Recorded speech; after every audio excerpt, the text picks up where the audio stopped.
Découvrir la mission de référent handicap en CFA et organismes de formation, former les personnels d'accueil et administratifs pour accompagner les premiers contacts.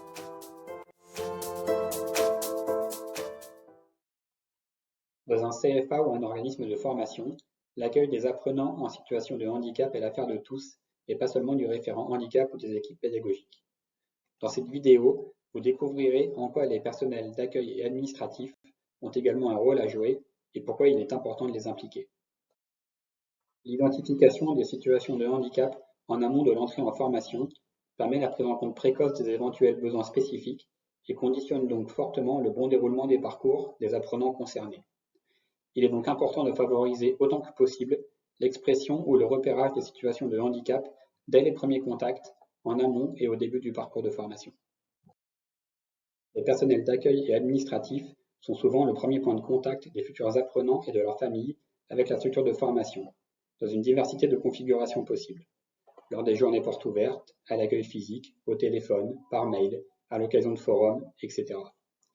Ils peuvent notamment veiller à mettre en visibilité la politique d'accueil des personnes en situation de handicap et faciliter l'identification du référent handicap dans l'établissement par un affichage et la mise à disposition de supports de communication.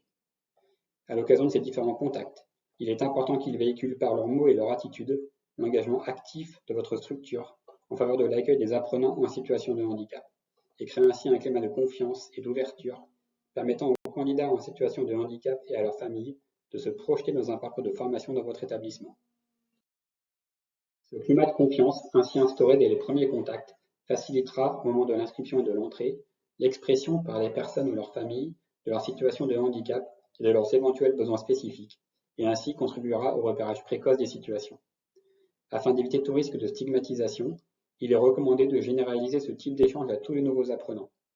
Dans les documents et entretiens d'inscription, il est par exemple possible de prévoir une question posée à tous, de type « Dans votre établissement précédent, avez-vous bénéficié d'aménagements spécifiques ?» Il peut arriver qu'un apprenant n'évoque pas de lui-même une situation de handicap pourtant bien réelle. Le personnel d'accueil peut aider à repérer ces situations en prêtant attention à certains indices dans les échanges avec la personne. Par exemple, le type d'établissement dans lequel l'apprenant a suivi sa scolarité, classe ULIS, IME, IMPRO, ou la mention de certains acteurs ayant suivi ou accompagné la personne, CESAD, centre médico-psychologique, association spécialisée, l'existence de périodes d'interruption dans son parcours, pour des soins notamment, des difficultés de communication ou d'expression. Au début du parcours de formation, les personnels d'accueil et administratifs sont aussi en première ligne pour aider les apprenants en situation de handicap à bien identifier les appuis et ressources proposés par la structure. Ils contribuent tout particulièrement à faire connaître le référent handicap.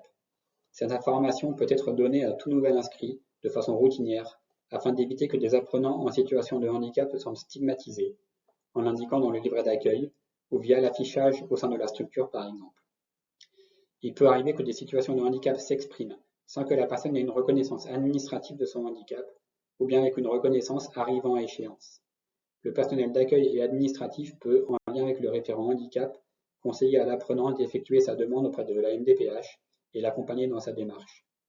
Ils peuvent également appuyer la personne, toujours en lien avec le référent handicap, dans le dépôt des dossiers de demande d'aide auprès de l'AGFIP ou du FIP pour l'aménagement de parcours de formation. Au vu de leur contribution à la bonne intégration des apprenants en situation de handicap et au bon déroulement de leur parcours, il est important que les personnels d'accueil et administratifs des structures soient sensibilisés au handicap et disposent de repères sur les attitudes à adopter dans les situations qu'ils peuvent rencontrer.